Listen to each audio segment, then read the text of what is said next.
السلام علیکم سفیان یار، امید ہے آپ سب خیریت سے ہوں گے۔ آج کا جو ٹاپک ہے وہ بہت اہم کردار ادا کرتا ہے ہمارے معاشرے کے لیے۔ جیسا کہ آپ اور میں بخوبی جانتے ہیں کہ ہمارا معاشرہ برائیوں کی لپیٹ میں ہے۔ آپ چوری لے لو، کرپشن لے لو، سود لے لو، زنا، شراب، جھوٹ، دھوکے بازی لے لو کاروبار میں، ہم سب ان سب برائیوں میں بخوبی ہم سب سے آگے جاتے جا رہے ہیں۔ اور ہم خود پھر ان دا اینڈ ہم کہتے ہیں کہ یار یہ ہمارے ساتھ ہی کیوں ایسا ہو رہا ہے، پاکستان جو ہے وہ اس حال میں چلا گیا ہے، ہم جو ہے کچھ بہتری کی طرف امید نہیں ہے، کچھ بہتر نہیں ہو رہا، لگ نہیں رہا کہ کچھ بہتر ہوگا۔ انفلیشن ریٹ اتنا بڑھتا جا رہا ہے، ان امپلائمنٹ اتنی بڑھتی جا رہی ہے تیزی سے، تو ہوگا کیا، فیوچر کیا ہے؟ دراصل ان سب مسئلوں کا ایک ہی جواب ہے کہ ہم ایتھیکلی اور مورلی کرپٹ ہو چکے ہیں۔ اب جیسا کہ میں نے دو الفاظ استعمال کیے، مورلی اور ایتھیکلی، یہ دونوں الفاظ انگلش کے ہیں۔ اردو میں انہیں کیا کہیں گے؟ اخلاق، اور عربی میں اخلاق۔ تو بیسکلی سمجھانا یہ چاہ رہا ہوں کہ ہم نے اخلاق کو بڑی چھوٹی سی ڈبی میں بند کر کے رکھ دیا ہے۔ اخلاق کو ہم نے یہ سمجھا ہے کہ یہ صرف اچھے طریقے سے بات کرنے کو اخلاق کہتے ہیں، حسن اخلاق، اچھے آپ بس بات اس طرح کرو کہ سامنے والے کو اچھا لگے، نرمی سے پیش آؤ، تو ایسا بالکل بھی نہیں ہے۔ دراصل اخلاق کہتے ہی کریکٹر کو ہیں، بیہیویئر کو، آپ کے ایکشنز کو کہتے ہیں۔ ہمیں یہ بات اتنی بڑی ہے اور یہ اہم اس لیے اتنی ضروری ہے کیونکہ یہ سب برائیاں آپ کی اور میری وجہ سے ہو رہی ہیں۔ میں اس کو آسان لفظوں میں آپ کو سمجھاتا ہوں کہ گورنمنٹ میں جو افسران بیٹھے ہوئے ہیں، پولیس ڈپارٹمنٹ میں لے لو، آرمی نیوی میں لے لو، یہ مجھ میں سے اور آپ میں سے ہی ہیں جو وہاں پہ جا کے جاب کر رہے ہیں۔ آپ چلیں ان کو چھوڑیں، آپ دودھ کی دکان لے لیں، آپ سبزی بیچنے والے کو، فروٹ بیچنے والے کو لے لو، تو ہر جگہ دو نمبری ہم خود ہی کر رہے ہیں، ہم ایز اے عوام ہی کر رہے ہیں۔ پرائیویٹ جاب پہ بھی لے لو تو ہم کتنے ایماندار ہیں کہ ہم اپنا ٹائم ایمانداری سے اپنی جاب کو دے رہے ہیں، ہم امپلائر کا خیال رکھ رہے ہیں، یا اور امپلائر سائڈ سے دیکھیں تو وہ کون سا امپلائی کا خیال رکھ رہا ہے۔ تو ہم سب ایک دوسرے کو مارنے مرنے میں لگے ہوئے ہیں۔ پھر گھریلو مسئلے مسائل کو دیکھ لو تو شوہر بیوی سے ناراض ہے، بیوی شوہر کے حقوق ادا نہیں کر رہی، شوہر بیوی کے نہیں کر رہا، ایک عجیب و غریب فساد کے اندر ہی گھر مبتلا ہوئے ہیں، ہر جگہ ہی کرپشن چل رہی ہے، رشتوں میں، رشتہ داروں میں، نفسا نفسی، جیلسی، حسد، میں زیادہ اچھا ہوں، میں زیادہ بڑا ہوں، انا۔ تو اتنے زیادہ ہم جو ہیں وہ ڈسٹرب کر چکے ہیں اپنے معاشرے کو کہ انڈیویجولی طور پہ جو ہم برائیاں کرتے جا رہے ہیں اپنے زمرے میں، اپنے سرکل میں، وہ اجتماعی طور پہ بہت بڑی ہوتی جا رہی ہیں اور وہ پھر ہمیں دکھنے لگ گئی ہیں۔ تو ہوا یہ کہ آپ نے اور ہم نے جو بیج بوئے ہیں، جو ہمارے بڑوں نے بوئے ہیں، وہ اب ہم دیکھ رہے ہیں، اور اگر ہم اسی طرح سے چلتے چلے جائیں گے تو یہ ہمارے آنے والی جو نسل ہے وہ بھی اس سے زیادہ بری چیز دیکھیں گی۔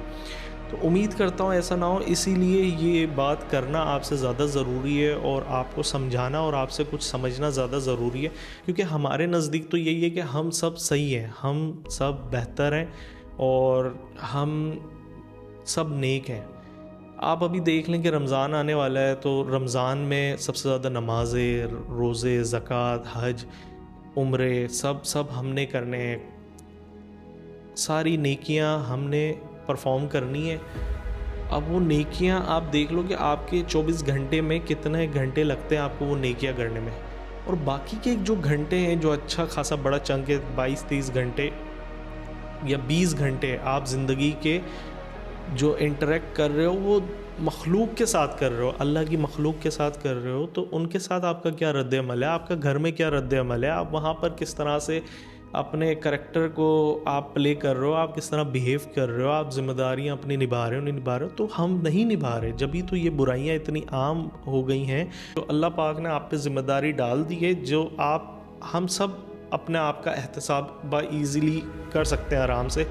کہ میں فلاں کام کرتا ہوں، میں اس پروفیشن سے تعلق رکھتا ہوں، یا پھر میں گھر میں ان عہدوں پہ فائز ہوں، تو میں اپنی ذمہ داری سر انجام صحیح سے دے رہا ہوں یا دے رہی ہوں یا نہیں دے رہی ہوں، آپ کو خود پتہ چل جائے گا۔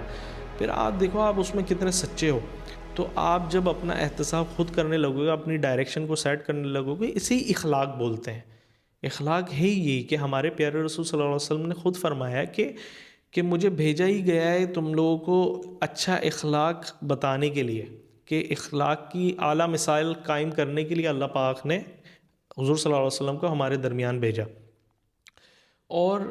جب ہم دیکھتے ہیں کہ سورہ شمس میں اللہ تعالیٰ فرماتا ہے اعوذ باللہ من الشیطان الرجیم بسم اللہ الرحمن الرحیم وَنَفْسٍ وَمَا سَوَّاهَا فَأَلْهَمَهَا فُجُورَهَا وَتَقْوَاهَا قَدْ أَفْلَحَ مَنْ زَكَّاهَا، آیت نمبر 7، 8، 9۔ اور اس کا ترجمہ یہ ہے، اور نفس انسانی کی اور اس ذات کی قسم جس نے اسے ہموار کیا، پھر اس کی بدی اور اس کی پرہیزگاری اس پر الہام کر دی۔ یعنی انسان کو نیکی اور بدی سمجھا دی گئی ہے بائی برتھ، کہ جب وہ آتا ہے ہمیں اندر سے اللہ پاک نے سمجھ دے دی ہے کہ کیا چیز برائی ہے اور کیا چیز اچھائی ہے۔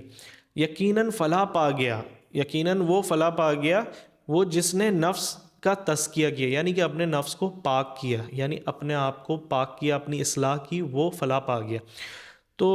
آپ کو اور مجھے دراصل یہ ہماری ذمہ داری ہے کہ ہم اپنے طور پر اپنے آپ کو ایجوکیٹ کریں، دوسروں کو ایجوکیٹ کریں کہ بھائی ہم اپنی اصلاح کریں اس آیتوں کے مطابق، تاکہ ہم صرف دنیا میں ہی ہمارے ساتھ جو مسئلے مسائل ہو رہے ہیں وہ دنیا میں ہی نہ رہیں، بلکہ آخرت میں بھی ہمارے ساتھ اچھائی ہو۔ کیونکہ اگر آپ یہاں پر یہ سب حق تلفی، حقوق العباد اگر آپ صحیح سے نہیں ادا کرو گے یہاں پر، تو آخرت میں تو اور گندی ہونی ہے ہمارے ساتھ۔ جیسے حدیث کی ایک کتاب مشکات المصابیح میں آتا ہے، 5127ویں حدیث ہے 5127، جس میں حضرت ابو ہریرہ رضی اللہ تعالیٰ عنہ سے روایت ہے کہ رسول اللہ صلی اللہ علیہ وسلم نے فرمایا کیا تم جانتے ہو مفلس کون ہے؟ انہوں نے عرض کیا جس شخص کے پاس درہم ہو نہ مال ہو۔ آپ صلی اللہ علیہ وسلم نے فرمایا میری امت میں مفلس وہ شخص ہوگا جو روز قیامت نماز روزے زکوٰۃ لے کر آئے گا، اور وہ بھی آ جائے گا جس نے اس کو گالی دی، جس کسی پر بہتان لگایا ہوگا، جس کسی کا مال کھایا ہوگا، جس کسی کا خون بہایا ہوگا، اور جس کسی کو مارا پیٹا ہوگا۔ اس مظلوم کو اس کی نیکیوں میں سے نیکیاں دے دی جائیں گی، اور اگر اس کے ذمے حقوق کی ادائیگی سے پہلے ہی اس کی نیکیاں ختم ہو گئیں تو ان حق داروں کے گناہ لے کر اس شخص پر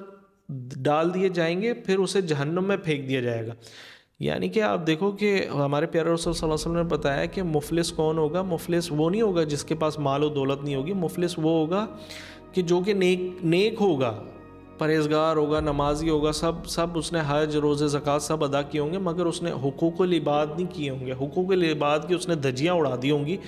تو کیا ہوگا کہ جب وہ نیکیاں لے کے اللہ پاک کے پاس جائے گا، ساتھ ساتھ دوسرے لوگ بھی آ جائیں گے جس نے اس کی حق تلفی کی ہے، تو وہ اپنا حق مانگیں گے، اللہ پاک وہاں پہ ڈیبٹ کریڈٹ کر دیں گے، اس کی جو نیکی ہیں وہ وہاں سے نکال کے دوسروں کو دے دی جائیں گی۔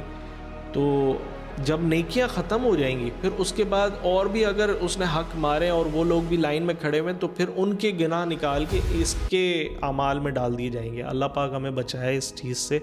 اللہ پاک ہمیں ہدایت دے، آپ کو اور مجھے، ہم سب کو اس چیز کی ہدایت دے۔ اور یہ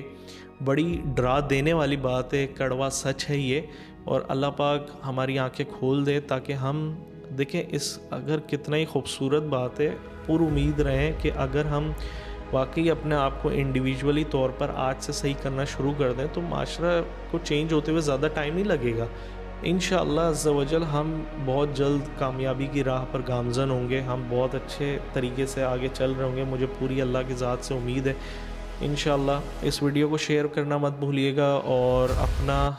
اور اپنے آس پاس کے لوگوں کا خیال رکھیں، اور دعاؤں میں یاد رکھیے گا۔ اللہ پاک نگہبان ہو، فی امان اللہ۔